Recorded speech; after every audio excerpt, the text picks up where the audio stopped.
engraçado também que as pessoas me olham hoje, né? Ah, é uma pessoa que tem carro e é de classe média. Mas ninguém olha para... Meu Oi, meu amor! amor! Valentina, lindeza minha! Tudo bom? Tomada banho, cheirosa. E essa cara Muito linda que ela linda, tá. gente. Mas é isso, né? E aí eu falo, cara, e não olha para a história, né? Porque, assim, quantos e quantos anos pegando ônibus 2 horas antes para chegar na universidade no horário. E, assim, eu tenho muita dificuldade de acordar cedo. Então, eu tinha preguiça de acordar para ir no ônibus antes, entendeu? Que era mais vazio. Então, toda vez eu ia com a mochila. Gente, essa é a cena da minha graduação inteira. Eu tinha que caber empurrando as pessoas no ônibus, então minha mochila ficava para fora e eu para dentro. E eu ia assim, uns 5 pontos rezando para ninguém bater na mochila e me puxar para fora, assim, sabe? Porque daí a 5 pontos tinha uma empresa que um monte de gente descia, eu conseguia acabar de entrar no ônibus, né? Porque se eu pegasse o de depois, aí eu já não chegava, eu chegava atrasada na aula. Então, assim, cara, e eu fico pensando, isso não era um sofrimento para mim, tipo, isso era a minha realidade, sabe? Assim, tipo, é isso, eu me matriculei nesse lugar, com essas condições, com esse sistema, e aí você pode discutir, você pode Agora, tentar rever coisas, e pode, mas até para você rever coisas, você precisa estar lá, eu acho né? Você também precisa que ter tem muita coisa. presença, cara. Você precisa fazer por onde para você ter até Bom dia, Líria consistência no que você Oliveira. está falando, né? Outra coisa Oi, também, eu Flor. acho, Ana, é que porque tem esse lado reativo que a gente pode entrar nele, ou tem eu talvez, estou pensando aqui, não sei, né? Tem um lado que eu acho que não sei se seria amoroso. Bem, você tem direito de ver o mundo como você vê, de experienciar o mundo como você Desculpa. experiencia. Você não quer chegar na hora, tá tudo bem. Só que a gente vive num mundo de acordos. Tem um acordo aqui da universidade que diz: se você não chegar e lhe faltar 75%, você não pode ser aprovado.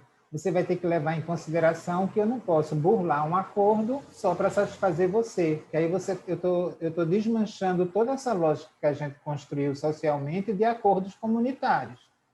Então, não tem problema se você não chega ou se você não vem, é a sua escolha, é uma escolha sua, eu honro sua escolha, não tenho raiva, não vou me vingar, não vou fazer nada. Mas existem regras aqui, acordos que estão postos que eu também não, que eu aderi a eles.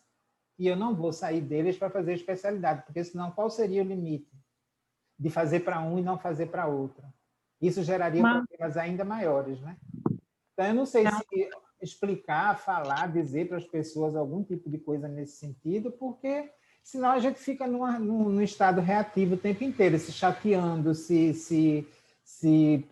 enfim, em conflito. Como é que eu vou agir com relação a isso? Entendeu? Ou seja, a pessoa passou a responsabilidade dela para você e você entra em conflito porque você tem que gerir isso.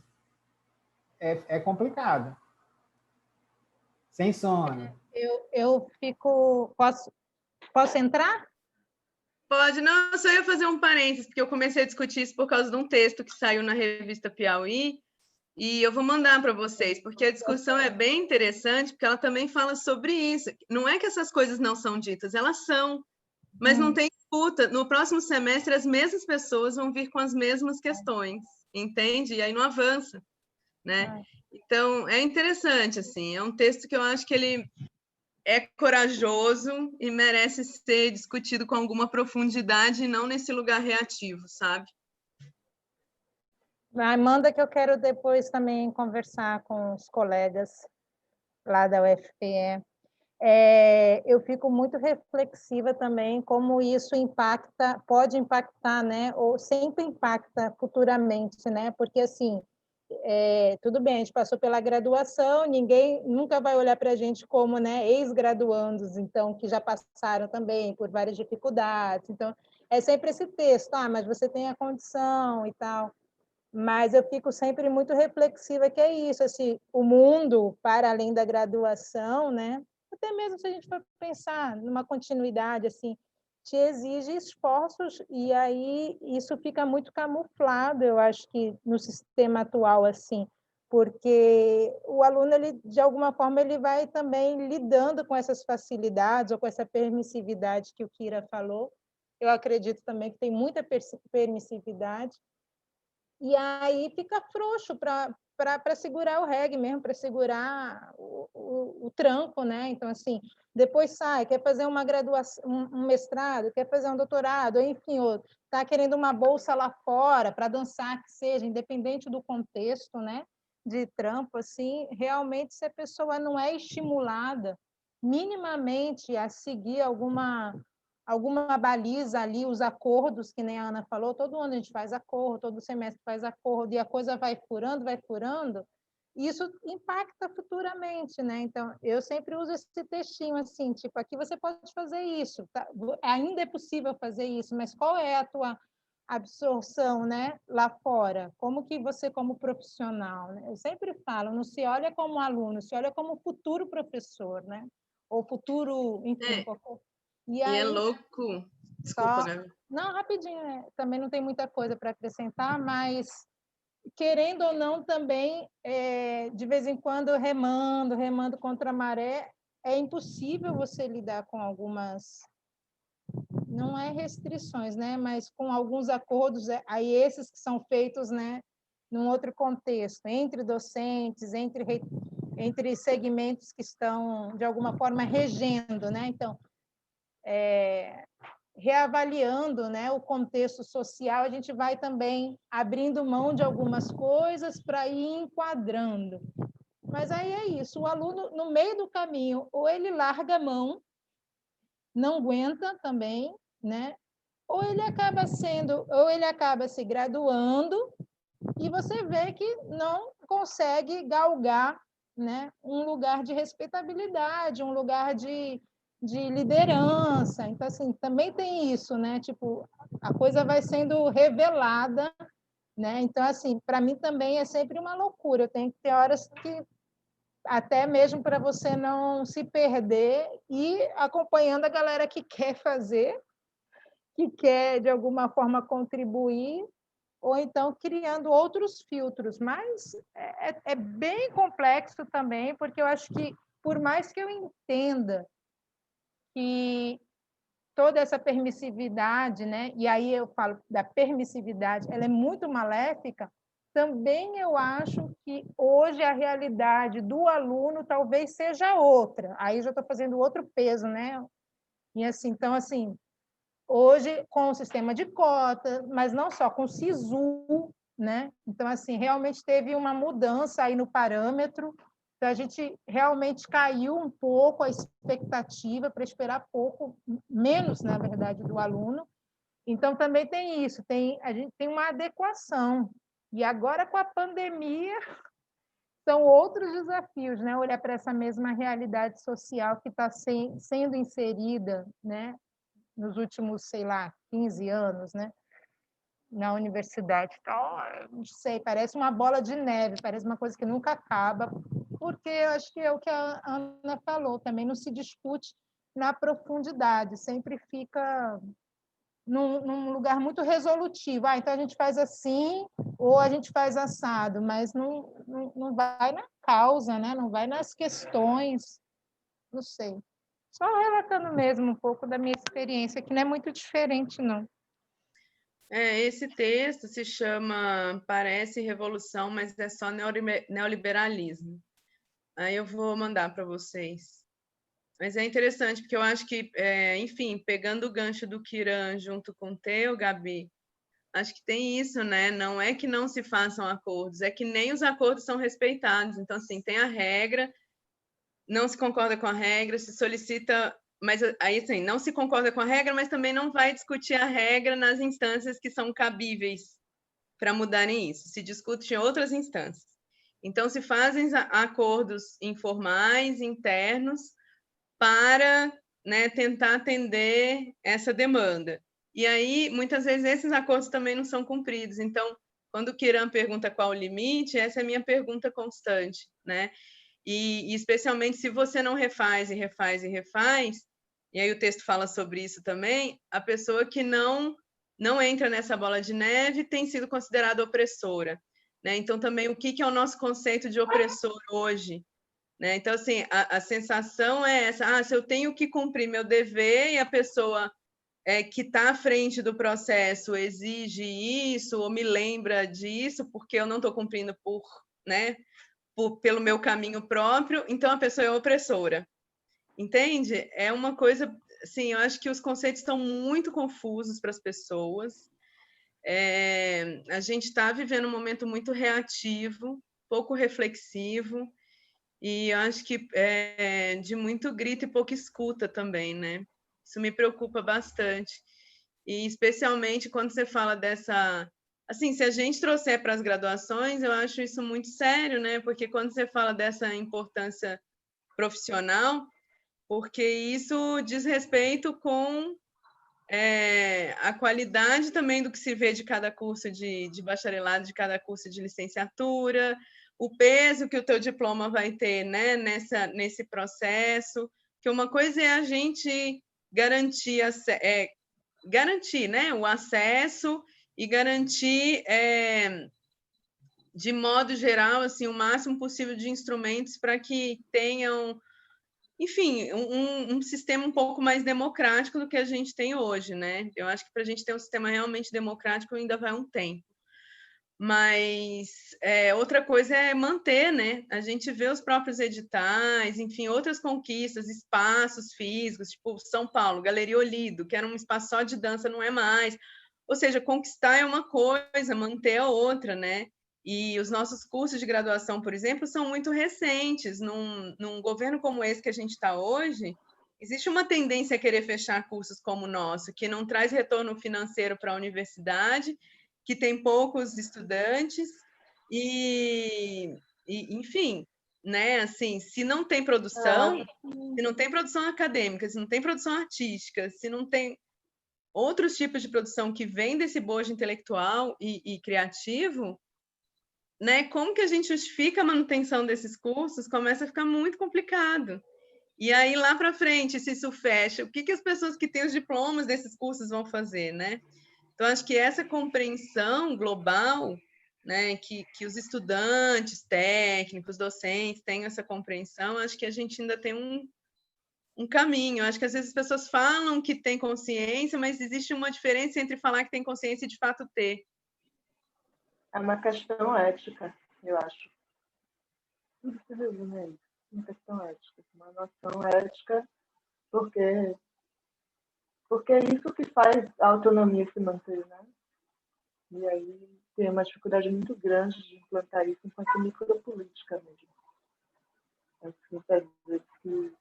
Como fazer isso na prática, assim, com os alunos ou com os colegas de trabalho, uma questão ética. É o que a gente menos tem hoje. Era exatamente o que eu ia falar, você tirou assim na hora, assim, porque na verdade a consciência existe, mas existe uma manipulação, né, do que se sabe, do que se compreende para manutenção de favorecimentos. Então, assim, eu posso usar esse argumento aqui, eu vou usar, né? Assim, mas uma coisa também que me ocorre quando eu escuto a Ana falando também, eu sempre a gente tem hoje, né, algumas iniciativas que são fomentadas por editais, e eu sou muito reflexiva sobre isso, eu comecei a experimentar isso em Recife, né? Então, os editais solicitam contrapartidas, aí ofertamento, como é que fala? De oficinas, residências, né? Tem editais específicos para formação, e aí você vê que mesmo gratuitamente, dificilmente você consegue ter um número, evitar a evasão. Então, assim, problematizando um pouco esse engajamento, né, esse lugar ético, eu estou na universidade, ou eu estou aqui numa vaga que fui selecionado, ou estou num papel de co-colaborador, co-construção, como que eu sustento essa ação que está sendo pensada e gestada coletivamente, né? E isso acho que agora, puxando um gancho, um desvio completamente assim, é algo aqui do coletivo que eu sempre fico muito reflexiva, porque é um dos poucos lugares, não sei se eu estou misturando muito, né? Mas que eu consigo entrar e sair, porque dificilmente eu me coloco nesse lugar. Ou eu tô, e aí tem que segurar essa bucha toda e vamos aí, né? Então tem esse processo de coordenar sempre junto. Então esse é um lugar muito desafiador, né? Como que a gente sustenta esses campos com corresponsabilidade, mas também tentando construir outras lógicas, né? Que sejam adequadas para cada contexto. Fiz essa ligação aí com a gente, porque somos maduros, mas também temos os nossos desafios, né? No micro aqui também. Mas é isso, eu fico muito reflexiva sobre esse lugar do engajamento e da sustentação, porque eu acho que isso é o lugar de corresponsabilidade, né, com os demais, assim. Talvez os alunos, de um modo geral, né, e fico me pensando também nesse lugar que eu experimento, né, como aluna hoje de um doutorado, né, qual que é o meu lugar nesse processo, né, de construção de conhecimento. E aí é muito desafiador você se colocar em prol desse coletivo, né, sabendo que tem todas essas restrições. Mas, enfim. Eu fico pensando nessa questão da corresponsabilidade que você fala, não apenas porque cada vez mais a gente insiste nas metodologias ativas, que do meu ponto de vista a dança já vem fazendo há algum tempo, mas, enfim, de modo geral, né, pedagogicamente isso tem cada vez mais sendo discutido, mas, ao mesmo tempo, por exemplo, nesse modelo remoto agora, cada vez menos existe fala dos estudantes, assim. Muitas vezes não tem abertura nem de câmera. Então, eu acho que eu comentei isso aqui, né? Mas, para mim, está sendo um retrocesso pedagógico incrível, porque, de novo, está sendo depositado... o professor vira um depósito de informação, porque se eu chego lá, ninguém abre a câmera, ninguém me responde nada, ninguém fala nada, de novo volta, sabe, essa história do poder para o professor. O professor veio aqui para te iluminar, falaram que você tem que fazer. Gente, não, né? Como que é esse sistema dialógico? E aí eu acho que é muito por essa corresponsabilidade, né? Porque a gente vê o nosso espaço aqui, que é um espaço corresponsável, por mais que a pessoa não ligue a câmera, ela escreve no chat, ela se comunica com as pessoas, quer dizer, tem uma troca, né? Por mais que ela não consiga estar com o vídeo ligado naquele momento, enfim.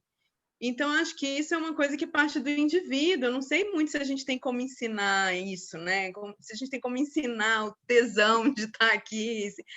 Não tem, né? Eu fico brincando com isso. Eu falo, gente, tesão não se ensina, né? Então, o que você pode fazer é dar o seu exemplo, assim, né? O modo como você conduz as coisas talvez inspire alguém, mas ensinar já é outra coisa. E eu fico pensando também como que a gente vai discutir uma série de questões, a gente vai para a rua brigar por um monte de coisas, sendo que um aluno para a universidade pública federal, por exemplo, a última vez que eu vi, me parece que está custando 3.600 e poucos reais por mês a manutenção de cada aluno, né? E aí, de repente, isso tanto faz como tanto fez, isso fora as bolsas, que não é muita coisa, mas que ajuda, né? Então, assim, essa corresponsabilidade também com dinheiro público, que a gente fala do outro, que a gente exige do outro, né? Mas e a gente, quando tem acesso a isso, o que a gente está fazendo com isso, né? Então, acho que é um conjunto bem mais complexo do que a gente realmente se propõe a discutir em muitos momentos. Eu fico vendo... É muito fácil a gente apontar para o outro, né? Falar o que o outro está fazendo, mas olhar para a gente mesmo, assim, o que eu estou fazendo para contribuir com isso? Ontem mesmo, para mim, foi um momento de muita reflexão, porque esse livro que eu estou organizando, né, com as crianças lá que a ONG Missão África atende, em Mútua, na África, eu fiquei 3 anos pensando se eu ia fazer esse livro ou não, porque é o meu maior pavor fazer o papel da branquitude colonizadora, entendeu? Assim, é a figura branca que vai lá salvar todo mundo. Não, gente, não é isso, não é sobre isso, entende? Só que tipo de cuidado, né? Como fazer isso? Como fazer isso junto com a comunidade? Como entender se a comunidade deseja isso ou não, sabe? É uma série de aspectos. E aí ontem eu fui dar uma entrevista sobre o processo de financiamento, né? E essa foi uma das primeiras perguntas que ela fez, assim, aqui esse livro se propõe que não é repetir os estereótipos de tudo que a gente já vê por aí de outros projetos, né? Então, acho que é isso, assim, como que a gente se revê, e muitas vezes a gente vai errar mesmo, né? E também tem que saber isso, que vai errar e tem que aprender com os erros, assim, mas...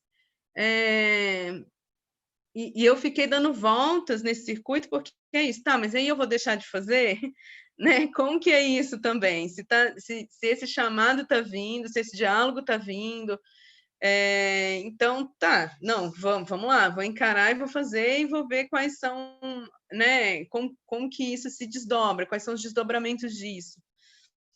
Mas é um aprendizado constante, não é assim, ai, tá tudo certo, ó, tô maravilhosa, tudo que eu faço é incrível. Não é, então precisa olhar para isso também, né? Para os nossos próprios modos de agir, de conduzir as coisas.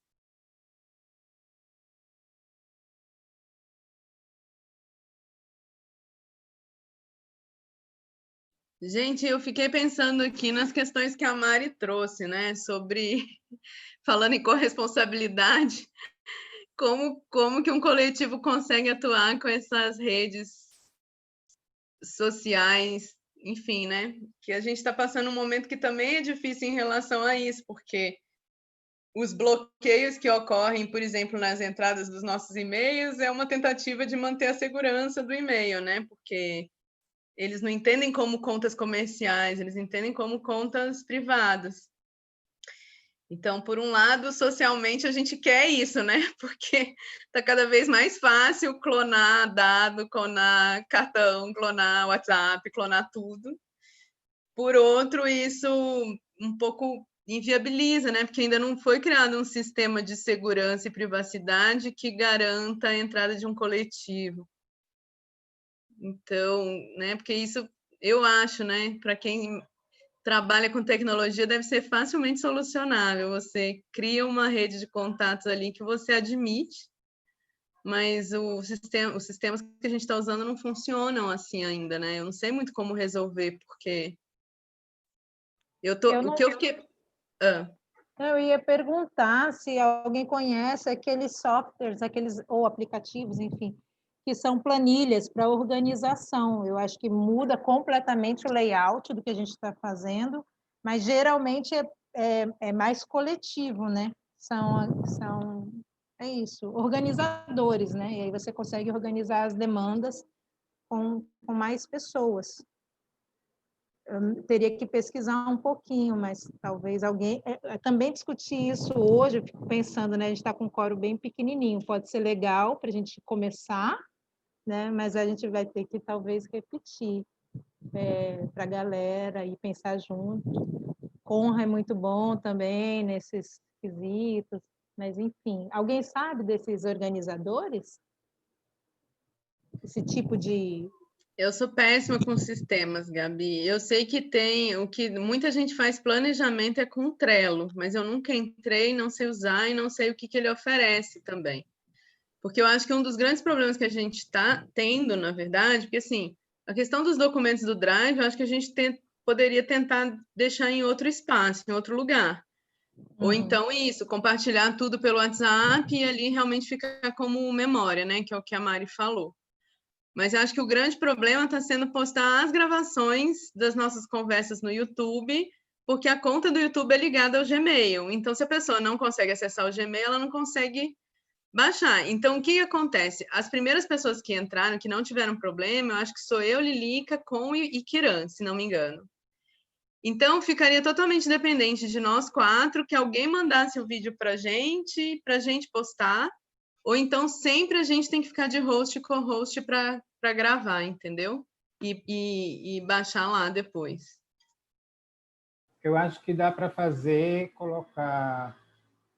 Só precisa ter comunicação, né? Se for alguém que não tem facilidade de acesso, coloca no Drive, sem postar no YouTube, e avisa, coloquei o vídeo da reunião da gente da data tal. Quem tem acesso mais fácil vai lá e posta. E aí a gente estabelece que quando alguém posta, apaga do Drive. É só criar regrinhas básicas, assim, ó, fez isso, faz isso, pronto. E aí dá uma checada, tá lá no site da reunião do dia tal, pronto. A gente pode ir criando as formas de... Só precisa um pouco mais de comunicação e organização. Bom dia, Mari. Oi, Mari. Mas você está sugerindo apagar do Drive o encontro, é isso, Kira? Não, Entendi.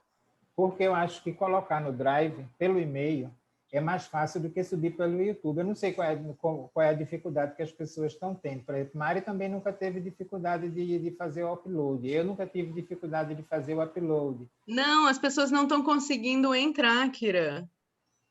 Tipo, não consegue entrar no e-mail, entendeu? É tudo vinculado ao e-mail.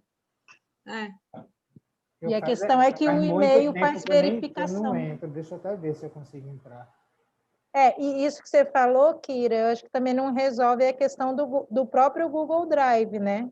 Porque a questão é o acesso também ao Google Drive, pelo que eu estou entendendo, né? Deixa eu ver aqui. Completo. Como é o e-mail? É sobre o código que é enviado para o teu celular, né, Ana? Uhum. Só que o que acontece é o seguinte, gente, as pessoas que estão tentando entrar agora enviam um código para o meu celular. Eu já tentei tirar o celular de todos os jeitos. Configuração não sei o quê, privacidade, não está aparecendo meu celular mais em lugar nenhum. E continua pedindo esse número. Aí o que acontece? A pessoa tem que falar um número que está aparecendo lá, para eu olhar no meu celular o número que está fazendo aqui, para eu falar que eu reconheço esse número e a pessoa consegue acessar. Só que isso é tipo numa fração de segundos, porque o número desaparece. Então, se a gente não tiver tipo ao mesmo tempo agora, não funciona. Então, imagina isso numa vida cotidiana, né? Que tipo, ontem eu estava no meio de uma reunião enquanto começou a discussão, sabe? Tipo, não dá, é impossível, assim, não é funcional, né? E também nada a ver, né, gente? Ficar uma pessoa controlando a entrada e saída dentro do nosso sistema de trabalho, assim, mesmo que eu ficasse 24 horas à toa, eu acho que não é a proposta desse lugar também, né?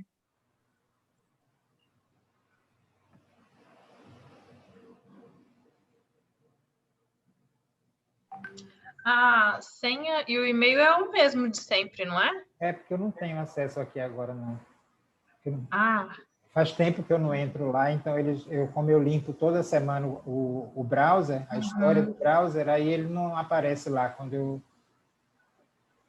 a senha eu me lembro, bandotemporal@1.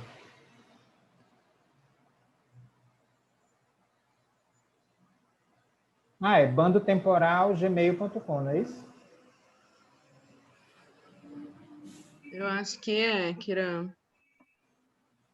Oi, Gilberto. Chegando atrasado. Estava nos procedimentos estéticos. Olha aí, ó, entrei sem Desculpa problema. aí, meu bem. Entrei sem problema nenhum. Nadei 5h30 da manhã, até às 6h30. Arrasou. Metas de vida, ser igual ao Gilberto. Gente, olha só, eu acho que é isso mesmo.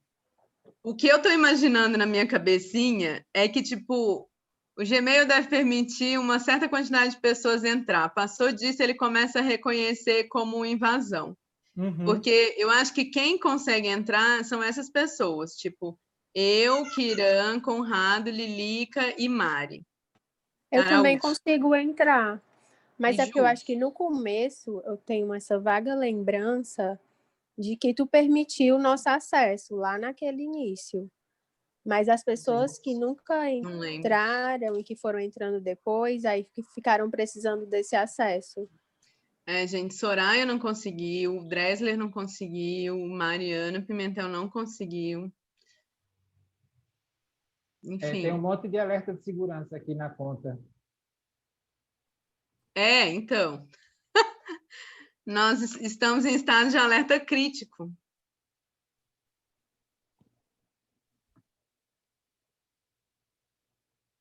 Bem, entrei, estou gravando, pelo menos hoje está assim que terminar, eu já boto para subir no Já bota no YouTube, todo mundo vai saber nossa senha agora. O planeta inteiro. E se a gente fizer pelo Google Meet? Ele andou melhorando, né, um pouco, né? Porque o Google Meet, eu acho que é outra forma de... Joubert talvez saiba, porque, por exemplo, a gente fez o simpósio pelo Google Meet, aí a gente recebia a gravação no e-mail. Então, mas tem que ver, Gabi, porque, por exemplo, na UFC eu consigo fazer isso só pelo e-mail da UFC, porque o UFC paga a Google para isso, entendeu? No meu e-mail pessoal, por exemplo, eu não consigo gravar. Eu só consigo gravar no da UFC. Gente, tá bom, a gente tem conseguido até agora, a gente vai dar um jeitinho. Mas o lance é o incômodo também, Jô. Eu quase nunca falto, eu posso ficar gravando sempre, isso não é um problema para mim, principalmente agora, porque no ano passado a internet aqui estava estranha, ela ficava caindo, a cada 1 hora ela caía. Ela parou de cair, de uma hora para outra ela parou de cair. Enfim, vai saber o que é que eles fizeram, né? Então, está estável, por isso que eu não gravava, porque justamente por isso. Mas agora, e se acontecer, não sei, deixa como está por enquanto, a gente vai vendo, vai... O lance, Kira, que eu estou entendendo, sem querer problematizar demais, mas é a questão do celular da Ana, que realmente é babado. Eu sei porque eu estou na mesma circunstância. Eu sou responsável para liberar para o Lapa, um grupo daqui de estudo. Então, eu fico recebendo. Aí, o grupo, na verdade, parou de usar o e-mail por causa disso. A questão é ela receber a confirmação do código de verificação e a outra pessoa ter que esperar, entendeu? Então, é muito mais do que quem vai subir. É essa coisa dos alertas e da espera. Eu só tenho um e-mail no celular, que é o e-mail que eu recebo as coisas da universidade. É o único e-mail que eu tenho. Não gosto de ter e-mail no celular, porque deixa o celular muito vulnerável, muito aberto. Então, eu só tenho esse. É o único que recebe mensagens e eu nem recebo, eu deixo só por segurança, porque meu telefone não tem notificação, ele não me notifica nada. Eu só sei que as coisas estão acontecendo quando eu abro ele, entro no aplicativo e aí é que eu vou saber se tem alguma coisa nova, mensagem, e-mail, ou seja lá o que for. Que eu também desabilitei isso para que o telefone não fique vulnerável. Então, agora... Desculpa, fala. O Zap agora fez o Zap não, né? O Facebook comprou o Zap desde 2016, ou foi 14? Não, 14, 16 o Instagram. Eles agora estão com a nova regra. Então, ou a gente aceita, ou eles vão tirar a conta da pessoa, que é que todos os seus dados sejam compartilhados pelo Facebook.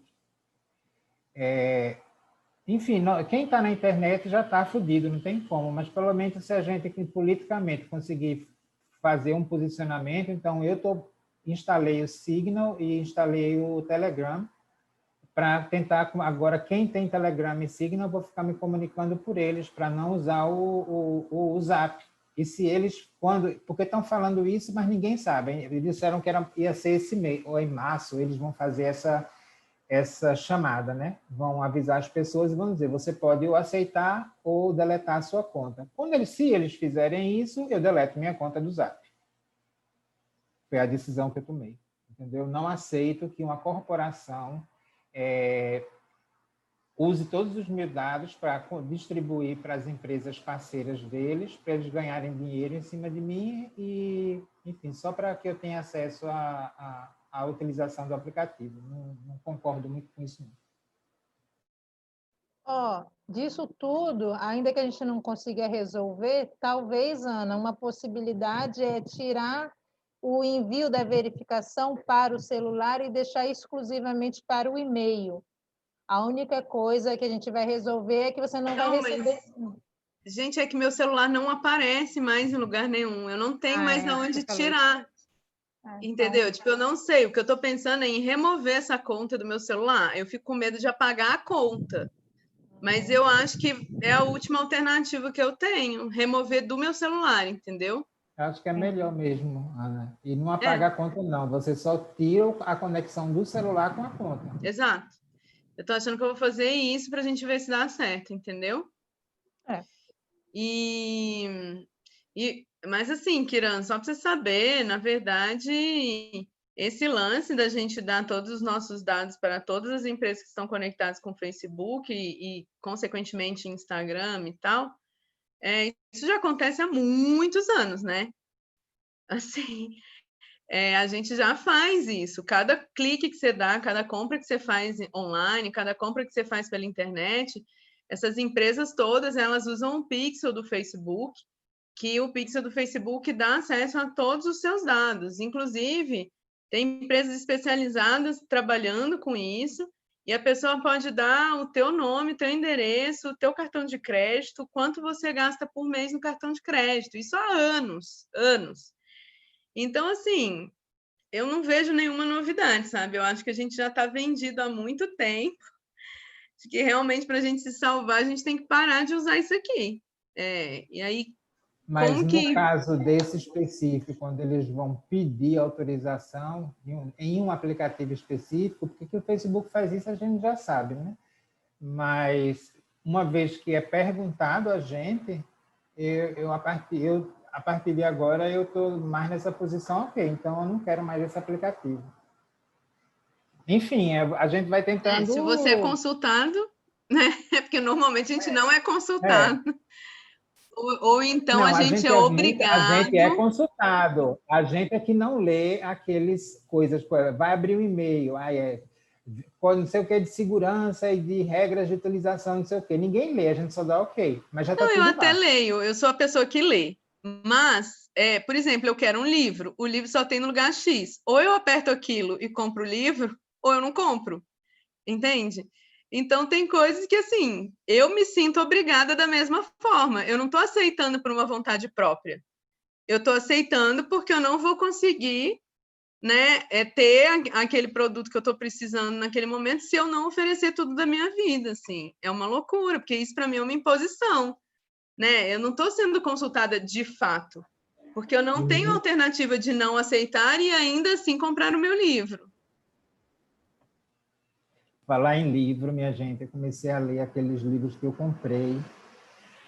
Aí bateu aquele 1 minuto de desespero, porque eram realmente livros que eu teria que ter comprado no começo do doutorado, entendeu? Porque são informações importantes, são referências importantíssimas, que agora eu vou ter que correr atrás para ler essas referências, não só os livros, mas as referências que os livros trazem, para poder ampliar a minha própria visão, que sobre algumas coisas estava bem pequenininha. Kiran, pensa assim, poderia ser pior. Tem que ter 20...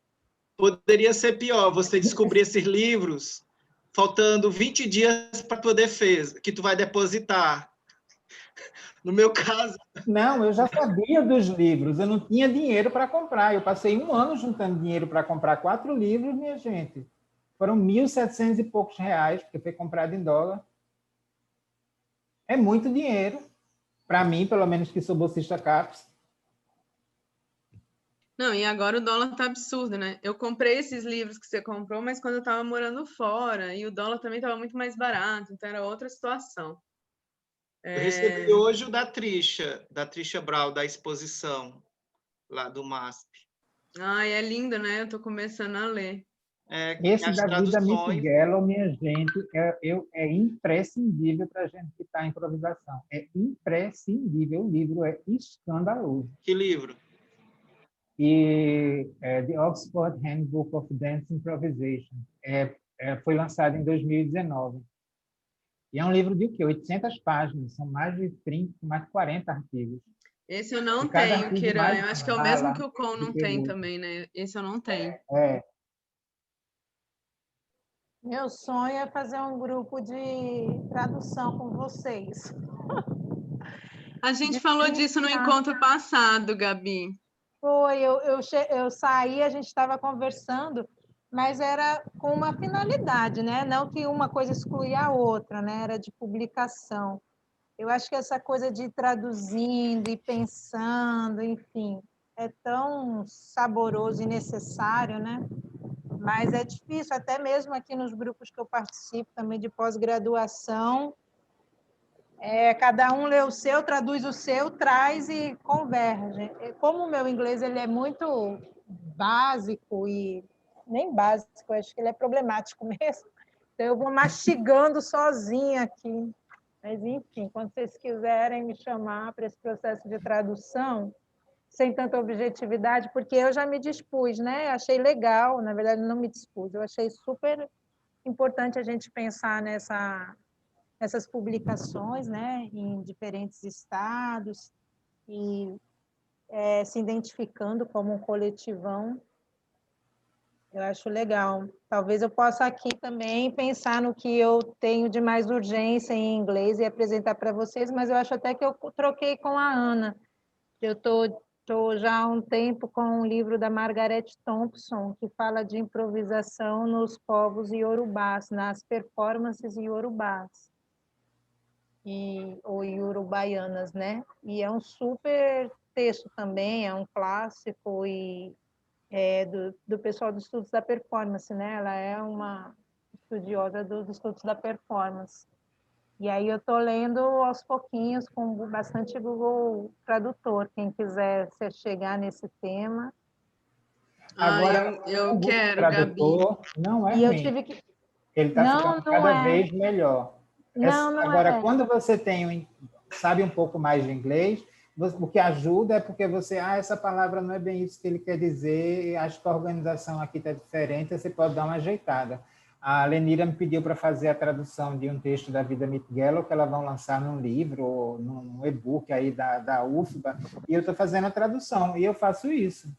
Eu jogo o parágrafo no Google, trago para o Word e depois eu vejo se aqui faz sentido ou não. Qual é a palavra melhor que seria aqui ou como seria uma forma melhor. Mas isso já poupa muito trabalho de você ir fazendo tradução palavra, assim, por palavra, entendeu?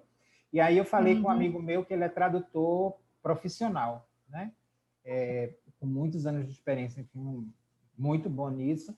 E aí eu disse, João, eu estou com um problema aqui, porque eu não aprendi inglês traduzindo. Eu aprendi inglês falando e ouvindo e lendo em inglês, escrevendo em inglês, que foi a época que eu fiz a faculdade fora. Então, eu tenho um problema de traduzir, às vezes, por causa disso, porque eu não tenho o hábito de traduzir. Então, essa é uma nova habilidade que eu estou fazendo. Ouvir inglês e, quando eu tenho, traduzir para o português, porque normalmente eu entendo já inglês. Eu não faço uma tradução dentro da minha cabeça, entende? Aí ele disse, não, isso é o que a maioria dos profissionais fazem, principalmente porque a ferramenta está sendo melhorada sempre. Então, a gente joga no Google e depois a gente só ajeita o que a gente conhece, a partir do conhecimento da gente, né? De termos técnicos, de cada área, essas coisas todas.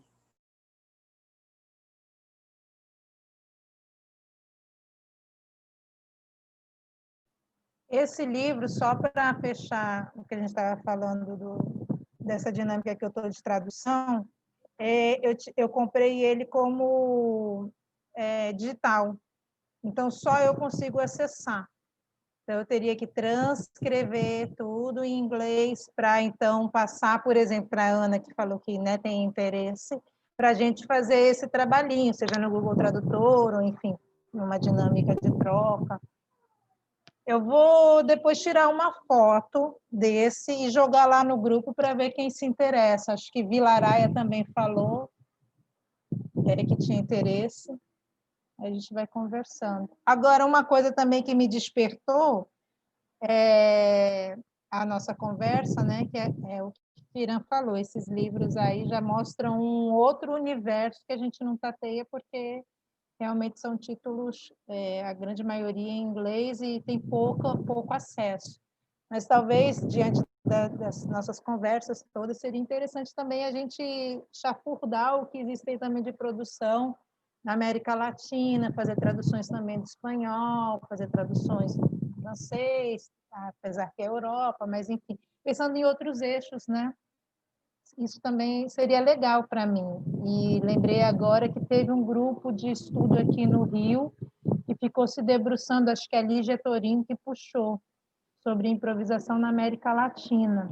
Eu vou procurar saber, depois também dou notícias. Isso me interessa muito, porque ontem eu estava lendo o livro do Ken Despain, e ele falando, né, que realmente existe uma cara para a improvisação em dança, não sei o quê. Ela é americana, ela é branca, e aí ele vai citando, mesmo que existam tais pessoas na África, na Ásia, não sei o quê, ainda é pouco, né? E aí eu vi pensando, eu tenho que agora catar com os amigos, amigas, para procurar pessoas na África, artistas africanos que trabalhem com improvisação, artistas sul-americanos que trabalhem com improvisação, artistas asiáticos, mesmo que eu não consiga um número relevante, mas que tenha um mínimo de representatividade na tese, entendeu? Pelo menos citar esses trabalhos e citar essas pessoas. Isso me abriu porque eu vinha lendo e vinha, porra, é muito branco, é muito dança pós-moderna americana, enfim, principalmente esses grandes nomes da improvisação, né? Que a gente conhece, então, geralmente é americano com descendência europeia. Então, como é que a gente muda abre, né, o cenário para outras possibilidades também, outras epistemologias e outras formas de fazer, encarar a improvisação. Às vezes tem esse caráter também da bibliografia, de colocar a bibliografia de referência e bibliografia de consulta. A gente usa pouco isso na bibliografia, porque a de consulta acaba sendo mais geral e ela tem um caráter informativo, né? Ou seja, é um panorama, quase uma revisão bibliográfica que quem vai olhar, né? E a bibliografia de referência é aquela que é citada, né? Aquela que depois da consulta. Em geral, a gente trabalha mais com a de referência e aí colocando nela aquela que a gente apenas consultou, né? Às vezes não está no texto. Pode até vir junto, mas na hora de organizar, eu tenho tentado instigar os alunos, as alunas, para fazerem isso. Nem que depois colocasse só numa bibliografia, porque aí quem está escrevendo tem uma noção. Essa aqui eu olhei, sei que existe, né? Porque é uma questão. Na época do mestrado, Jussara me chamou essa atenção. Não vai colocar só as referências que estão citadas no texto, não. Você vai colocar tudo que você leu. Talvez possa até se fazer essa diferenciação, né? Referências, primeiro tudo que está sendo citado no texto, depois porque isso faz parte da sua pesquisa. E até para que outras pessoas que venham a ler, tem esse texto aqui, ó. Ele pode não ter sido referenciado na forma de citação, direta ou indireta, mas ele foi lido e é uma referência do campo, da área para essa pesquisa aí, né? Colocar separado é bom até para não ficar aquela impressão, né? Ele leu tudo isso, a gente vê aquela super bibliografia, porque está ali junto bibliografia de referência com bibliografia de consulta. Às vezes, colocar separado, assim, a de referência foi consultada, né? Então, mas para separar, já pressupõe, né? A bibliografia de referência ela já foi bibliografia de consulta. Mas nem toda bibliografia de consulta se torna bibliografia de referência. Então, colocar 2 itens é interessante, porque até vai instruindo assim, olha, um doutorado também não é ter que ler tudo, né? A gente também faz as revisões, né? Mas uma vez foi um projeto que eu vi separado, bibliografia de consulta, como fosse, eu consultei essa bibliografia para escrever esse projeto. E tem a de referência, que é aquela que eu cito, que é até mais fácil na hora da gente ler, porque a gente vai na de referência para ver se está tudo lá, né? Porque a gente sempre tende a esquecer, né? Um autor ou outro.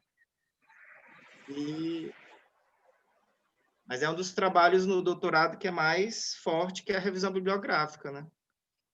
É o grande aprendizado do doutorado, que é o mestrado, a gente faz junto com os professores, naquele movimento com as disciplinas, né? E sobre a revisão sobre tradução, a minha estratégia, eu fazia as traduções e pagava um tradutor para fazer a revisão da minha tradução. Então, tem esse trabalho também de revisar. A gente traduz uma tradução informal, né, que já vai criando, né, um mapa de possibilidades, e aí pedir alguém para fazer a revisão, e essa pessoa pode ser porque tem a questão, é o tradutor da língua, mas ele tem conhecimento naquela área, né? É um duplo exercício, assim, para quem está traduzindo. Às vezes tem bons tradutores, mas, por exemplo, esse tradutor que fez a revisão desses 2 textos, ele disse assim, olha, eu não sou da área das artes, muito menos da dança, e aí ele grifou lá uns termos que ele não conseguia, a tendência de pensar, por exemplo, coreografia, essas palavras, né, que chegam num sentido mais de um senso comum já muito cristalizado, né, do que é coreografia, do que é passo. Mas é incrível, para mim foi ótimo, em termos de custo, foi a metade, né, do valor. Eu paguei a metade pela revisão, eu pedi para ele revisar. Então, eu usei todo o meu conhecimento e as ferramentas, como o Google Tradutor. Tem outra que é melhor do que o Google Tradutor, que eu não estou lembrado agora.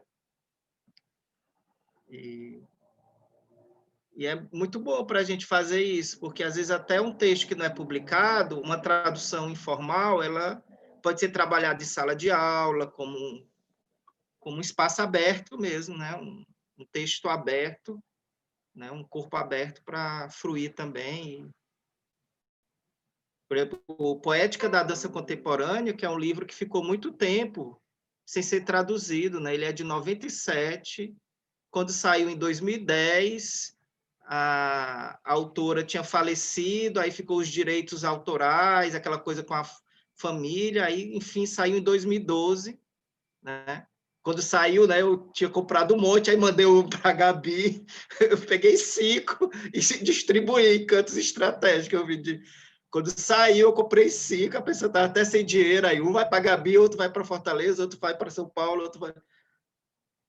E por muito tempo é um texto que foi um lugar de poder também, né? Dentro de uma discussão sobre dança contemporânea, porque ele é de 97, né?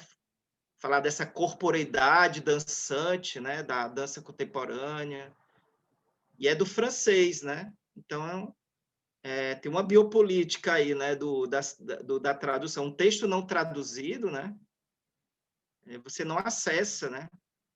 E imagina, você um texto de 97 falando de dança contemporânea. O que é que tem de atual nele e o que é que precisa ser atualizado, né? Porque é de 97, não é de 2012. 2012 é quando sai a tradução, né? Eu tenho até ele em francês, a bicha se jogando, né? Na época, mas eu tentava entender mais algumas questões mais do sumário, né? Tem uma discussão muito de Laban, né, dentro do livro A Poética da Dança Contemporânea. Mas tem outros que nunca foram traduzidos. Tem um em francês que eu comprei, mas eu comprei só porque era o último suspiro, aquele assim, se eu não comprar agora, era o último exemplar que eu encontrei, e foram 2.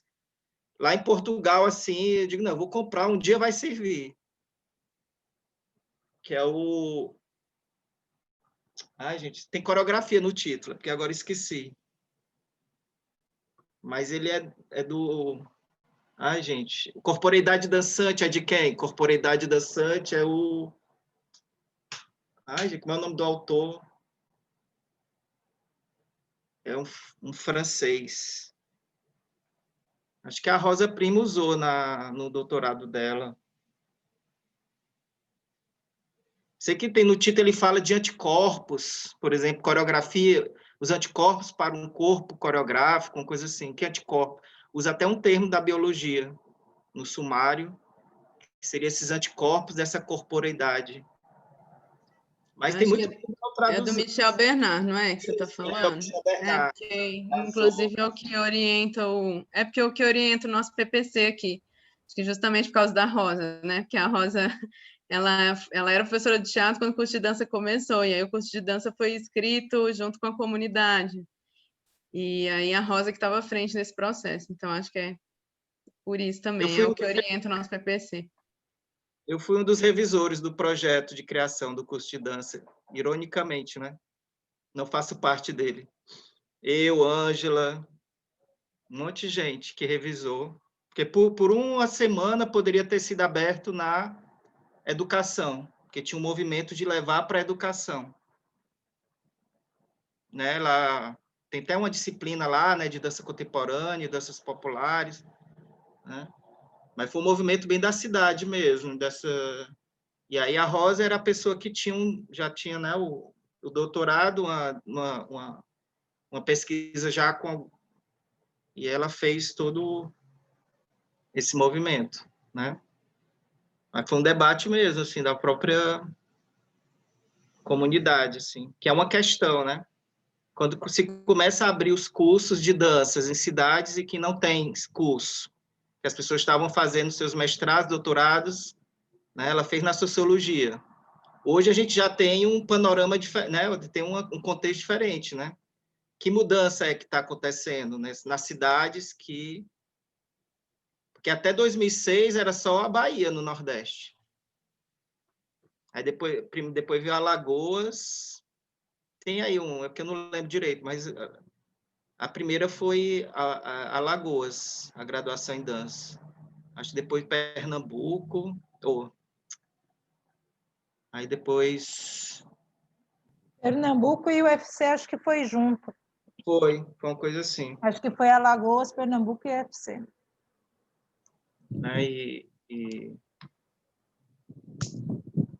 É tanto que tem porque no teatro foi mais fácil abrir, porque já tinha o CAD, né, que era o curso de arte dramática em Fortaleza. É tanto que os bailarinos, dançarinas, bailarinas de Fortaleza têm uma relação muito forte com o teatro, porque muitos vêm de formação também do teatro, porque era o curso de arte dramática, né? Então, que já tinha 30 anos. E a dança não tinha esse espaço, assim. Geralmente, acho que em Manaus foi aberto porque tinha um projeto de extensão que acabou virando, né? Então, tem... Essas discussões dos cursos de dança é bem interessante. Uns são abertos, porque são cursos de extensão que viram graduação, outros já iniciam logo como graduação em dança, né? Mas é esse do Michel Bernat, que ele tem eu tenho dele o El Corpo, que é em espanhol. Aí esse outro, eu vou até ver aqui, porque eu coloco. Eu acho engraçado, eu gosto desse livro dele, desse que eu falei, que ele, pelo sumário, né, que ele traz uns motes interessantes para pensar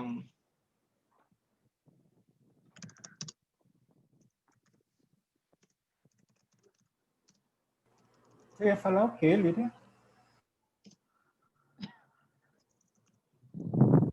Não, eu só falei que achava interessante o que o Gilberto falou, né? Referência do que você leu, do que você só consultou. Eu fiquei curiosa para saber se isso já é oficial, porque faz tanto sentido. Quando eu fazia mestrado, eu tinha umas previsões. Assim. Eu queria ler aquele que fala do corpo casa, fala do espaço da casa, do espaço do porão, aquele filósofo.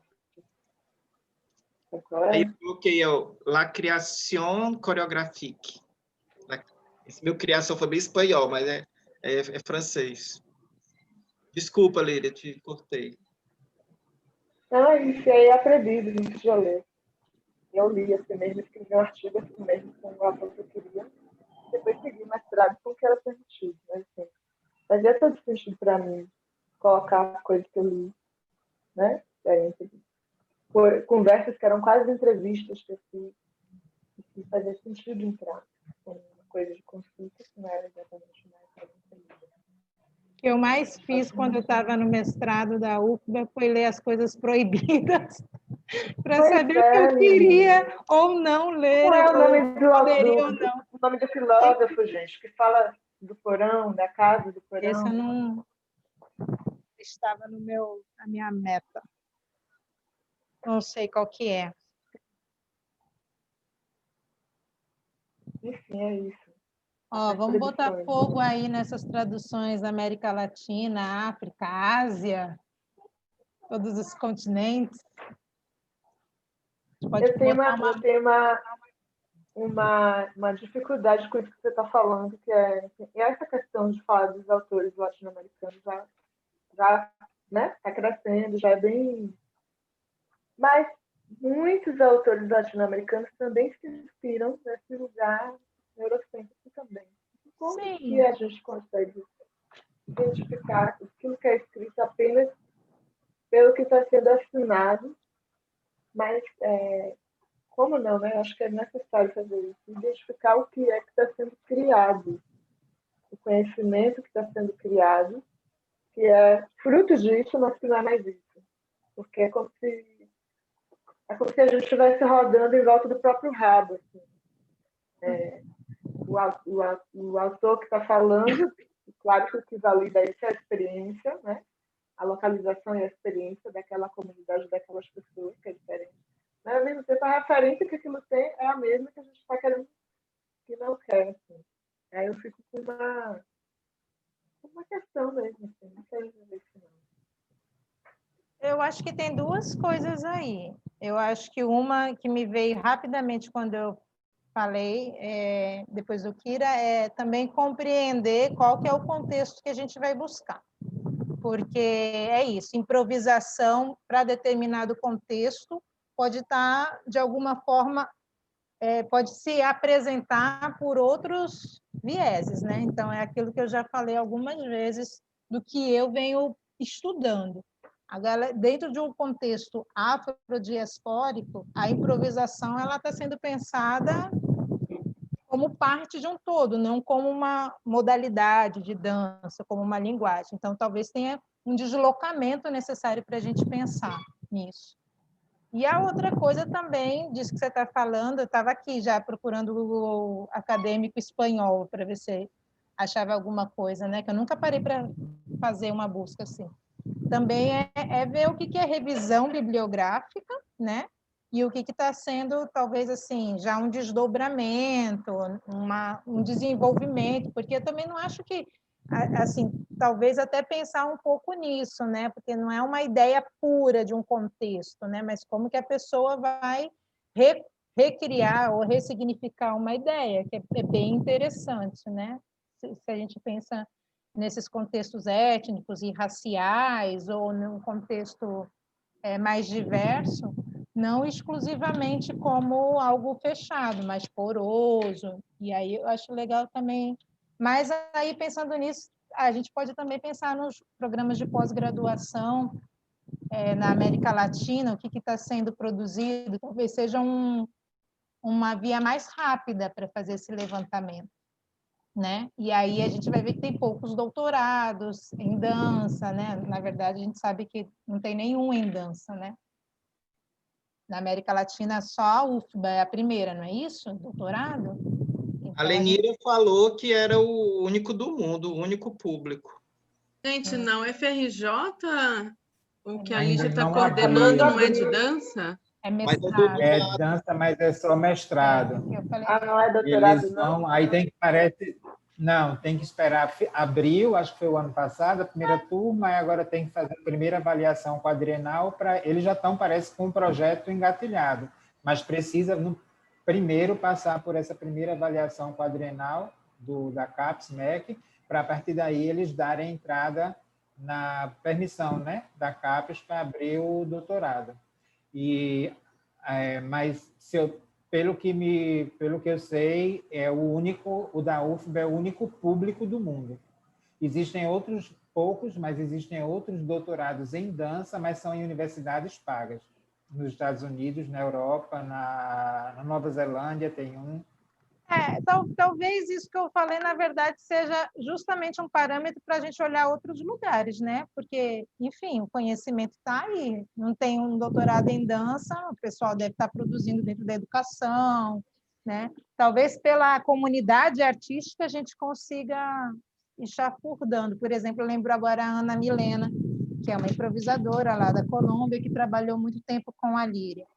Ela é super da improvisação, então com certeza ela acessa, e a gente, mesmo sabendo que lá não tem um doutorado, né?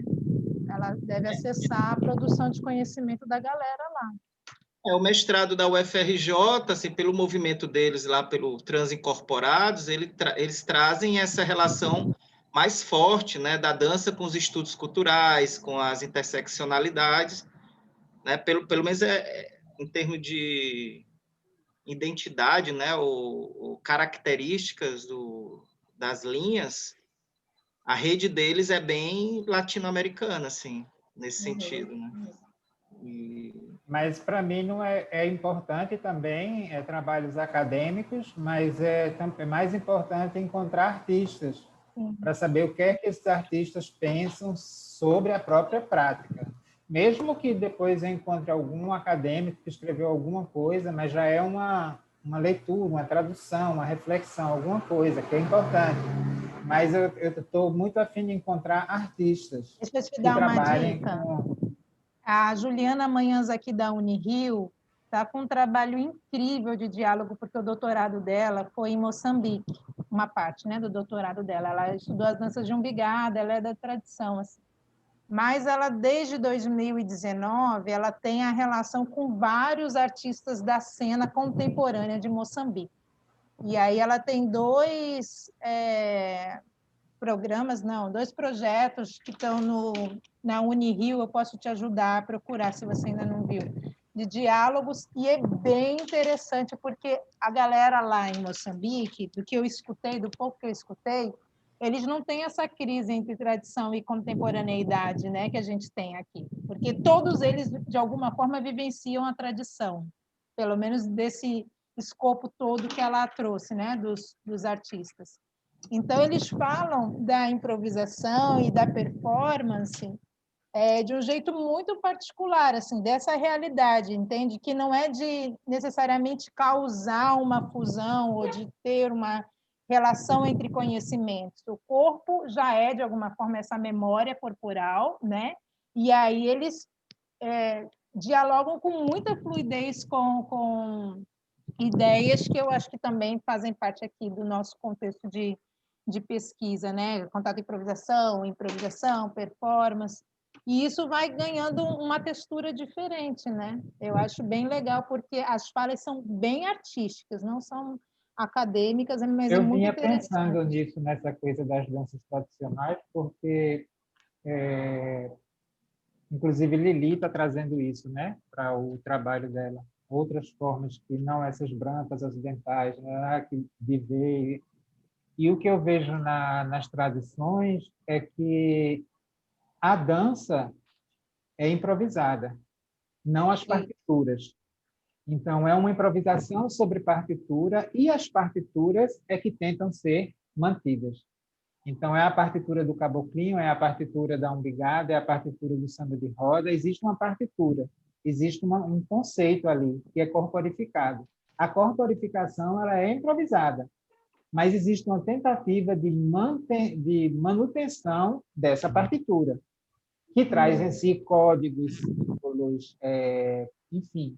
Né? Mas isso ela foi em que contexto? Lili, não, isso foi eu que fiquei pensando. Eu estava pensando nessa tessitura entre livre e livre não tão livre, né? Ou como a Lisa Nelson fala nessa gradação de 0 a 10, que ela fala o 0 seria entre aí e dance, e o 10 seria totalmente coreografado, né? E aí, essa partitura, dentro dessa tessitura aí, o que é que existe? Que, geralmente, os improvisadores que trabalham com improvisação cênica estariam mais ou menos nesse meio termo, aí, numa nota 5. Não é totalmente livre, mas também não é totalmente coreografado. Tem sempre uma partitura, um score, alguma coisa que organiza aquele acontecimento no corpo, né? E dentro dessa... Aí eu fiquei pensando, então, porque nas tradições o que acontece é isso, existe essa partitura. A partitura está lá. Existe uma partitura para capoeira, mas a capoeira em si é improvisada. E essa partitura não necessariamente vai envolver muita coisa, códigos, conceitos, símbolos, transmissões orais, todo um conjunto de entendimento de mundo que constroem aquela partitura, mas a partitura em si, quando ela acontece, ela é improvisada. E aí, num desses livros, a menina estava dando um exemplo de um trabalho de 2 artistas, um é artista visual e o outro é bailarino. E eles fizeram uma performance que ele tem até o filme, ela cita, eu fui dar uma olhada, comecei a ver, não terminei. Eles vão para a casa da pessoa, um dança e o outro filma, e aí as pessoas da casa, elas dizem, através de uma pergunta, elas dão a partitura. Então, tem uma pergunta lá que é: por que a dança é importante? Pô, como é que se dança isso, caralho? E aí ele ouve a pergunta, ele passa um minutinho assim de olho fechado, e aí ele começa a criar a história dele lá para responder aquela pergunta que a pessoa fez. Então, isso é uma partitura. Não é uma partitura que quer se manter como uma tradição, como um samba de crioula, né? Mas é uma partitura. Então, eu estou tendendo, no momento, muito a pensar, porque eu vou ter que falar disso, não me estender, mas eu quero discutir isso, né? Essa coisa da improvisação, da composição.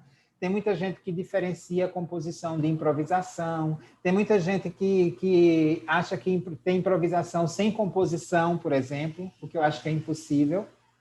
Ontem eu estava, depois de ler essas coisas, eu escrevi aqui no quadrinho, a vida é uma composição improvisada. Isso partindo do lugar que eu estou partindo, que é a cognição corpórea, né? Então, existe uma composição que a gente está fazendo o tempo inteiro, ou seja, e o tempo inteiro existe uma intencionalidade no que a gente faz. Por mais que você possa repetir algumas coisas, a forma como você acorda, como você dorme, como você toma café, a parada de ônibus que você vai para pegar o seu ônibus, enfim, todas essas coisas do cotidiano, existe ali uma partitura, mais ou menos, que vão se estabelecendo, mas a vida é improvisada. Qualquer coisa pode acontecer a qualquer momento e você tem que... você não repete aquilo da mesma forma. Então, compor, eu estou colocando como uma característica que a gente não pode sair dela, enquanto ser humano. Eu acho bem instigante, Kira. Já faz algum tempo que eu te escuto e venho pensando bastante nisso, sabe? Porque eu acho que a gente começou em algum momento, ou pelo menos quando eu estava frequentando o grupo, a gente começou a questionar isso, né? O que é improvisação para cada contexto. E aí a composição apareceu como uma questão chave, acho que a Mari trouxe também uma super contribuição para falar dessa composição, e eu fiquei me perguntando muito nisso, sabe? Porque eu acho que, por exemplo, a mim não cabe tanto, para mim, né, dentro da minha pesquisa, pensar a composição na capoeira, apesar que existe uma composição. Sim. Mas aí é mais uma pergunta que eu queria entender, assim, qual se a ideia, se a gente pode pensar em categorias que são equivalentes, né? Ou se a gente usa isso, composição na capoeira ou no cavalo marinho, vai ser pensado assim, assado, na forma de organizar o ritual, por exemplo, é uma composição, né? Uhum. Ou a gente abre mão dessa categoria composição e aí, né, dependendo do objetivo, né? Aqui é composição, aqui é um ritual. Faz mais sentido a gente pensar isso como um ritual do que como uma composição ritualística, sabe? Uhum. Eu acho que talvez até fazer você já deve estar fazendo esse exercício, mas se você quiser compartilhar, vai ser legal para a gente. Quais são as categorias que você está elegendo para pensar essa improvisação? E aí a gente poder pensar essa equivalência, sabe? Então, assim, isso que você fala na composição, sei lá, a Marcela, que é do frevo, ela está pensando a partir de uma outra categoria, né? Acho interessante isso, e eu acho que esse é um trabalho para a gente pensar nesses deslocamentos e nessa produção, porque eu acho que realmente são outras formas de organizar e de sustentar também um campo, né? Como você falou, em algum momento eu lembro de você falando, quando eu falo de produção de conhecimento, de improvisação, não sei se eu vou saber com as mesmas palavras, tá? Assim, mas eu falo de uma ação consciente na composição. Eu me lembro que você trouxe isso, né? Aí isso me trouxe várias questões, sabe? Essa atenção para a composição é algo específico dessa dança norte-americana ou do nosso parâmetro de improvisação.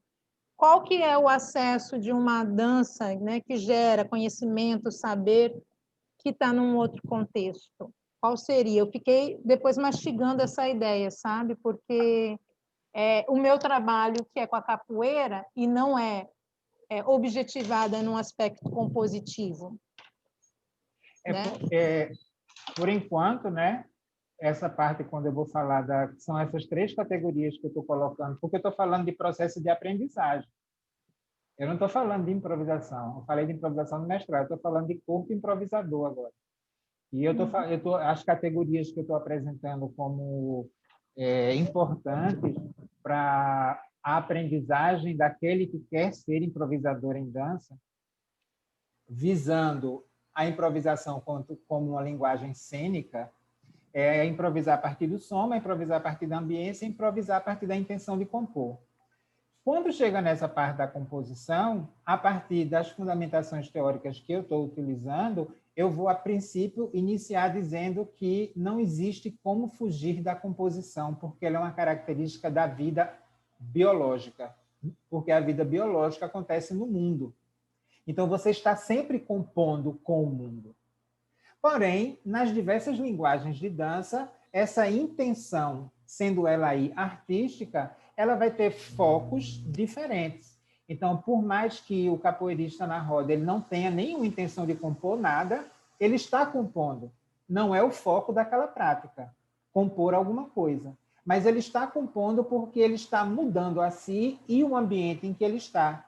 Aquela materialidade que se estabelece ali, ela compõe com, que é o que Joubert colocou. Você está sempre pondo com. Você põe alguma coisa com alguma coisa no mundo a toda hora. Consciente, inconsciente, intencional, não intencional, às vezes eu acho que até independe disso. Porque uma vez que uma coisa aconteceu, ela está composta. Ficou ali dado, aquilo foi composto. Então, eu vou ter que apresentar isso e depois entrar nessa questão que você está colocando. Para as diversas formas de como a improvisação acontece na dança, essa relação com a composição é diferente. A relação com a composição mais forte, mais intencional, se estabelece quando é a improvisação em dança vista como uma linguagem cênica. E até a própria coreografia eu estou colocando como uma forma de composição. Eu não vou fazer a oposição, eu não quero cair nessa de opor coreografia e improvisação. Eu vou dizer que as duas coisas são dentro de uma tessitura que existe dentro do ato de compor com movimento ou de compor em dança. Pronto, encontrei meu gancho para entrar agora... Enfim! Vai lá. Enfim! Eu estava aqui já quebrando os... Aquele que fica até mordendo os dedos, esperando a hora de entrar para falar, assim, né? Tipo, eu também estava mordendo os dedos. Improvisacional. É do livro aqui, chegou hoje. Vou pegar o meu para a gente ficar de dupla, assim, ó. Bota mais perto aí para eu ver, Joubert. Ai, meu Deus, mais um livro gringo não, para! E o interessante é que o entregador chegou na hora que eu estava de cueca, passando os cremes na barriga, assim. Aí eu olhei só para trás, assim. E ele botou a cara na janela, assim. Aí eu esperei. Não é porque... Vou ficar aqui, ó, para te fazer companhia. Que é na página 10, que, né, o curador, quando ele escreve o texto, ele vai falar de várias características da Trisha. E aí uma delas é as transições entre improvisação e coreografia. E aí, entre aspas, está improvisação, na palavra da Trisha, né? Você nunca verá novamente. Né? E coreografia, uma forma de dança que pode ser repetida com precisão. Mas aí a questão que eu achei interessante foi a palavra transição, né? Ela não está interessada, ela está interessada nas transições entre isso que ela entendeu que ela entende como improvisação e depois entende como coreografia. Aí eu fui ver a bibliografia onde ela citou isso, está no livro no texto, que é How to Make a Modern Dance When the Sky's the Limit. Sky's the Limit, ou seja, como fazer a dança moderna quando o céu é o limite. Vamos pensar assim. Mas eu achei interessante isso, né? Além de outras características, né? A imprevisibilidade, ela coloca as transições entre improvisação e coreografia, como algo que faz parte, né, dessas leituras, né, desse ler esses trabalhos, né, como esses trabalhos são lidos e são vivenciados também no corpo. Eu ainda estou no início, estou logo no início, quer dizer, vamos ver se na próxima que eu citar vai estar na página 125. Mas eu achei interessante. Aí eu lembrei do Nunca Verá Novamente, por conta da dança invisível aí do Kiran. Do Kiran. Ou seja, mas aí não é a perspectiva dela, né? Não pode ter uma improvisação com precisão, mas aí E a perspectiva dela de coreografia também, né? Eu acho essas conversas sobre composição muito complexa, porque é muito difícil chegar a uma conclusão, pelo menos para mim, né? O que é a composição? É diferente do que a composição e a improvisação. O que já está lá? Quando eu converso com os alunos, por exemplo, sobre o que é a composição, eu falo que a composição é aberta à composição da água. A composição da água é uma junção de substância que faz a água se constituir como água. A composição biológica do corpo humano. E a composição que se modifica, né? A planta que nasce pequena. É complicado. É como se não fosse possível, na minha cabeça, dar uma definição definitiva é ótima, para a composição, porque ela é transitória também. E aí, quando a gente fala da coisa que tem uma natureza improvisatória, é como se ela fosse uma composição num grau de entropia muito grande. A improvisação, quando ela se constitui como composição.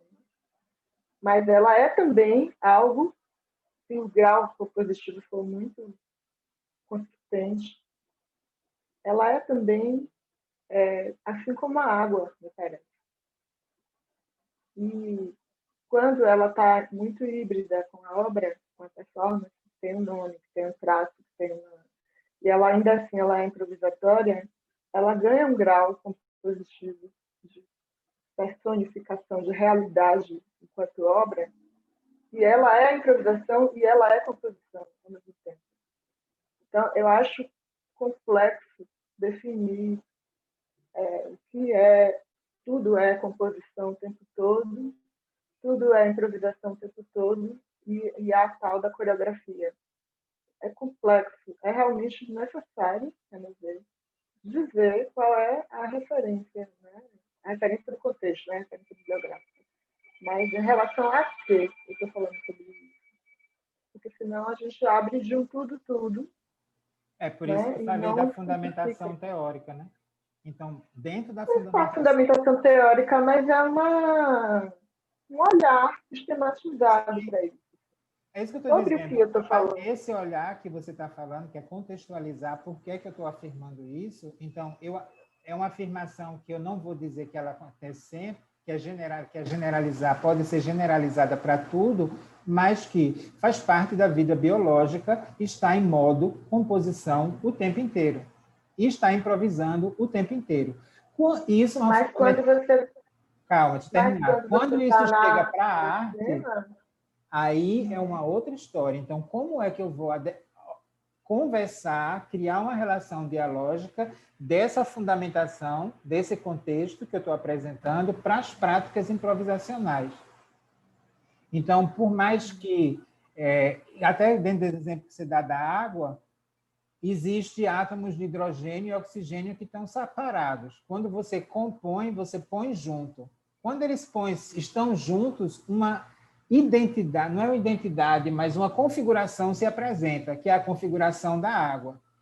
Mesmo que você não tenha a intenção de compor, porque aí é que está. Existe um momento presente em que a coisa está acontecendo, você pode não estar com a intenção de compor nada, mas se você para um minuto e você olha para trás, você só consegue ver a composição. Ou seja, você só consegue ver a experiência que está na sua memória daquilo que aconteceu. E uma vez que aconteceu, não pode ser mudado. Se não pode ser mudado, foi uma composição. Mesmo que não é isso, assim, não é uma coisa que eu vou defender ou vou dizer que não. É só para colocar justamente em contexto como é que isso se relaciona com as nossas práticas. Com improvisações que não têm a menor intenção de compor, ou que como é que esse termo aí vai ser organizado, visto e vivenciado dentro do campo. Porque para muita gente isso não faz sentido o que eu estou dizendo.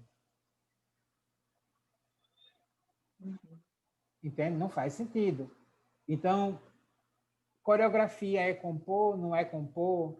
Porque, por exemplo, a improvisação, se a gente for falar da improvisação que não acontece só enquanto linguagem artística, a improvisação que você faz, por exemplo, no campo terapêutico, onde você faz... Eu trabalho basicamente com improvisação e a maioria dos terapeutas também. Então, geralmente existe um trabalho de regurgitar,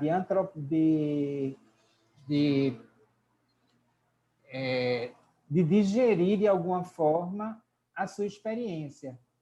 Então, teve o que você fez sem nenhuma intenção de compor, mas quando você olha para o que você fez, você olha para a composição, ou seja, você olha para uma coisa que existe, que existiu, e você vai trabalhar em cima daquilo para ver o que é que isso traz para você dentro do que você está querendo trabalhar naquela sessão ou dentro daquele processo terapêutico.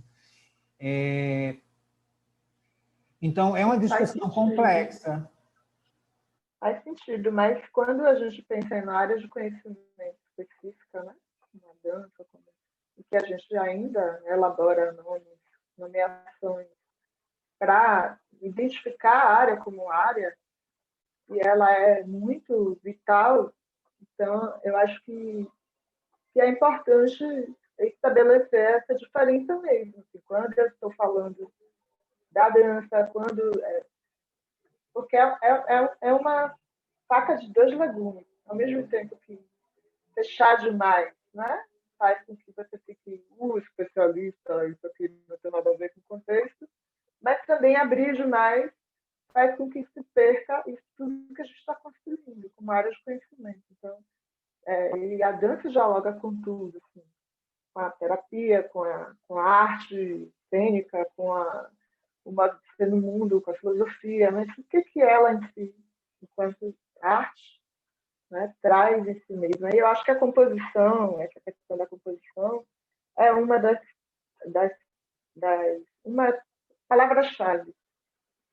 Uma palavra-chave para o que se constrói, e você se dá conta do que eu fiz como composição, nessa improvisação, nessa coreografia, o que está sendo composto, e você reconhece isso enquanto fazer artístico. A capacidade de saber nomear, saber sistematizar, saber dizer o que ela está atrelada. Porque senão ela se dilui em tudo. Porque eu também vejo composição em tudo. Para mim é muito difícil falar sobre isso. Você está vendo composição em tudo. Mas como fazer isso virar, né, uma fala específica da dança? É o nosso papel aqui também. Enfim, bolei tudo, né?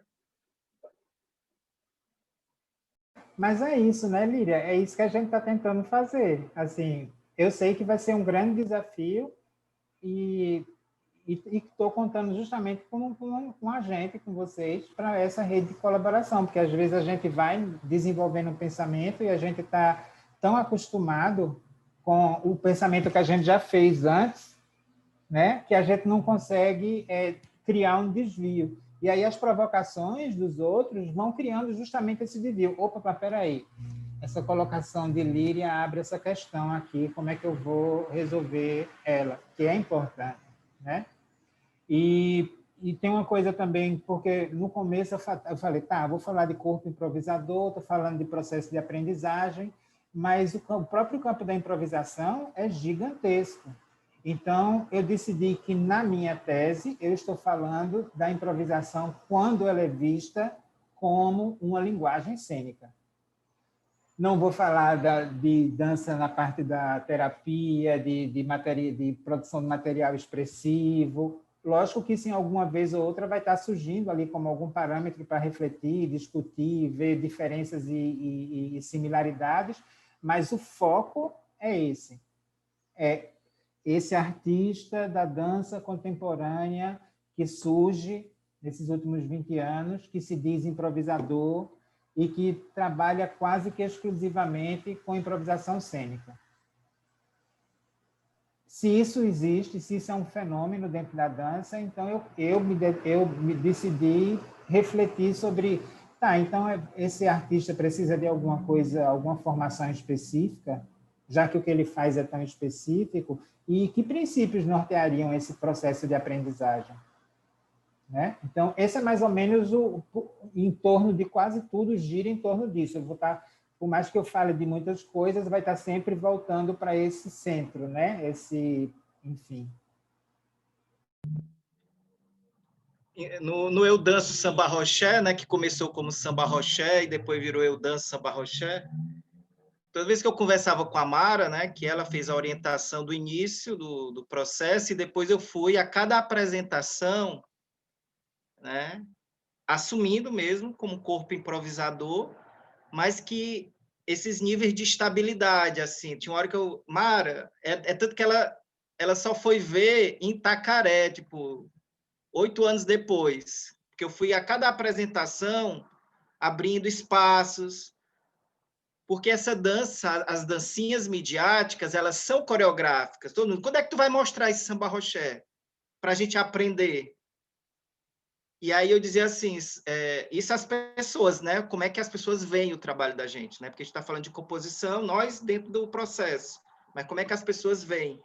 Aí eu dizia para Mara assim, Mara, tá ficando coreográfico, ou seja, eu tô uma apresentação ficou muito parecida com a outra. Eu estou fazendo um braço, aí o braço vem, mas tem um prazer também de eu poder repetir aquilo ter criado uma estabilidade.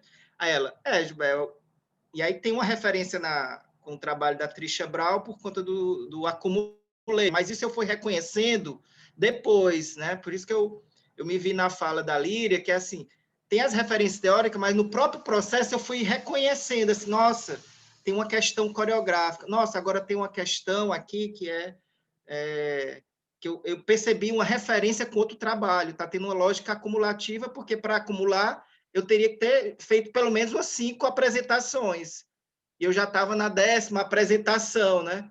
Então, tinha algo realmente que já estava acumulado. Aí eu comecei a me perguntar, então tem uma questão de memória aqui. E aí eu vi as dancinhas, um amigo meu pegou e falou assim, tu tem que registrar esse nome, porque algum carnaval alguém vai pegar o samba roché e vai virar o hit, e tu vai ter que pagar os direitos, ou tu vai ser chamado para ensinar essa dança e tu não desenvolveu nenhum procedimento para ensinar. Então, se hoje vocês me perguntassem, eu tenho vontade de dar continuidade. Amigo, vamos fazer o bloco do samba roché aqui no Ceará. Vamos, amigo! E aí, talvez agora eu comece a dizer assim, se eu fosse ensinar o samba roché, tipo, eu danço samba roché, agora eles ou elas dançam, como é que elas vão dançar? Eu vou ter que dizer o quê? Tem o pé. Eu nunca parei, né? Se eu tivesse feito isso, de repente eu teria até feito mais sucesso nas minhas aulas práticas, né? Porque eu sempre estava trabalhando na improvisação para ver o que acontecia, como emergência, o que estava acontecendo. E às vezes saía coisas bem configuradas, né? Porque tem a ver com a memória. Aquela dança que eu estou habituada a dançar, e lá em Curitiba tinha muita gente, muitos alunos, as alunas participavam dos concursos, né? Lá do Joinville e tudo, então elas tinham informações altamente estabilizadas no corpo, né? Então, para criar algum tipo de ruído, né? De abertura. Mas o samba roché, para mim, ele me trouxe todas as questões, mas ele foi construído no corpo improvisando, né? Eu me preparava mais em termos de estado, assim, eu vou começar a ver aqui um monte de coisa, de dança, de pagode, de tudo, para criar um estado. E tinha uma hora que até eu me cobrava, assim, nossa, tu é um péssimo bailarino, dançarino. Eu até comprei uma camisa, né? O pior bailarino, o pior dançarino do mundo. Tu não lembro do que tu dançou, e eu lembrava das coisas, mas assim, quando eu me via dançando, eu disse, isso aqui tá parecido, isso não tá parecido com a outra apresentação. Será que eu ainda consigo fazer isso? Tem um movimento do pé que eu faço, que vai logo para a cabeça, que eu não consigo mais fazer. Eu tinha que fazer uns alongamentos, aí o pessoal dos pilates. Mas foi no próprio processo que eu fui me questionando, assim, como a improvisação, ela vai convocando questões, né? Eu posso até falar assim, nessa apresentação lá em Itacaré, eu senti isso, eu acionei isso. Na apresentação lá aqui em Fortaleza, eu percebi isso. Lá em Lisboa. Isso é importante. E foi mantendo ele vivo, né?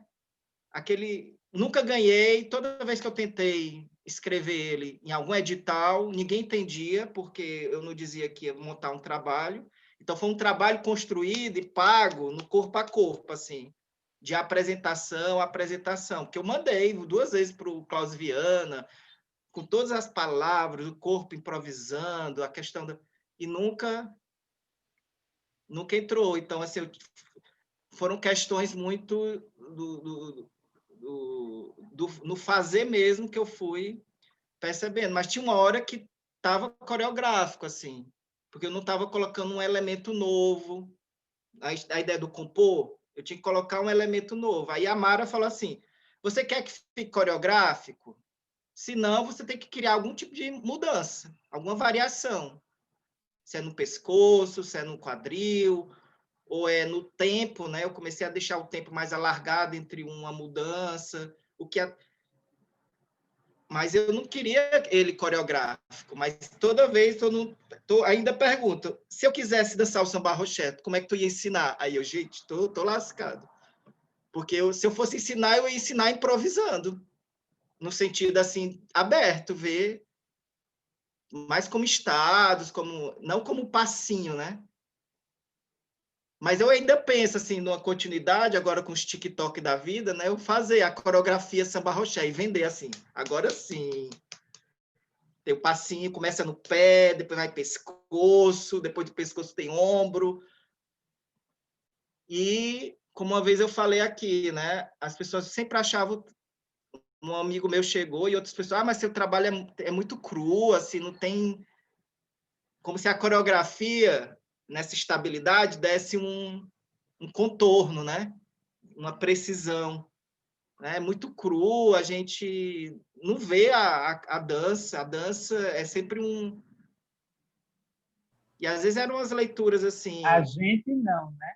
Ele queria dizer, eu não vejo a dança.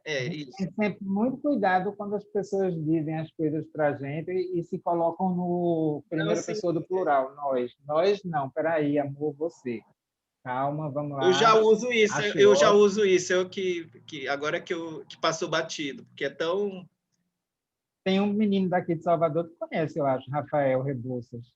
Ele tem um solo que ele chama o pior dançarino do mundo. Ele tem um trabalho, já vem discutindo essa história aí, né? O pior dançarino do mundo. Eu assisti o trabalho, eu tive dificuldade de encontrar o pior. Mas, enfim, aí é outra questão. Ele é um trabalho bem de performance mesmo. Mas é porque tem essa camisa mesmo, em inglês, né? The Worst Dancer Ever.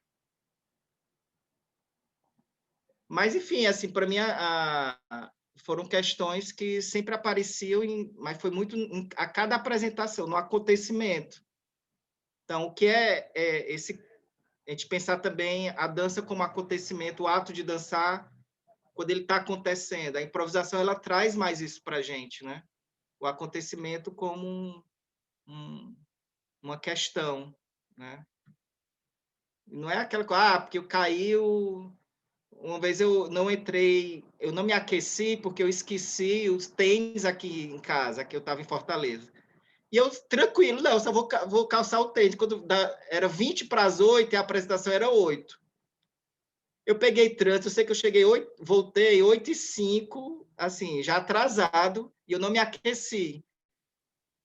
Era um monte de estralo dentro do trabalho, porque não tem música, os ossos se estralando, né?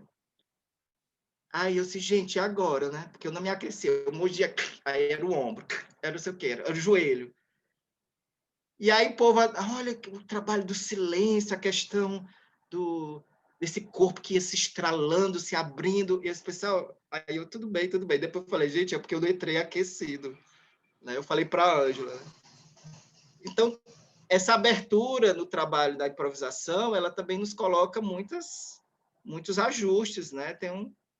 Então, mas quando essas questões vêm, eu acesso esse processo de criação meu, né, o Samba Roché, como também um espaço para me trazer essas possíveis sistematizações, né? Então, como os nossos trabalhos, eles também são nossas revisões bibliográficas, né? Essas revisões artísticas, né?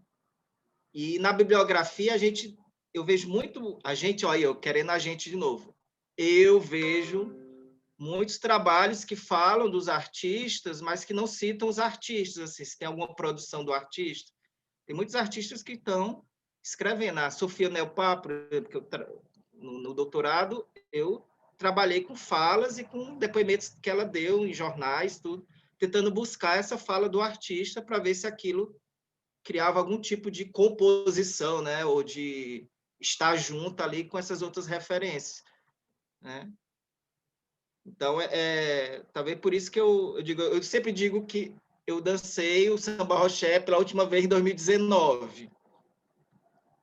Depois de... Porque o processo iniciou em 2007, né? E eu não sei se se eu fosse dançar ele novamente, né?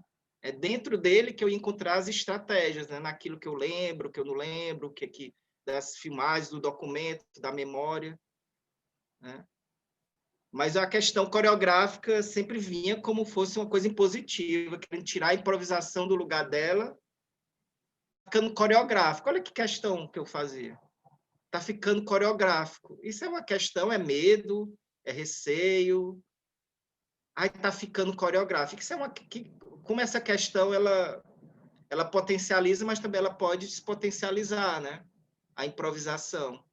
Porque pegando aqui a Trisha, se é uma transição, mas quando eu pergunto, está ficando coreográfico, eu estou dando esse poder, né? Para a coreografia, né?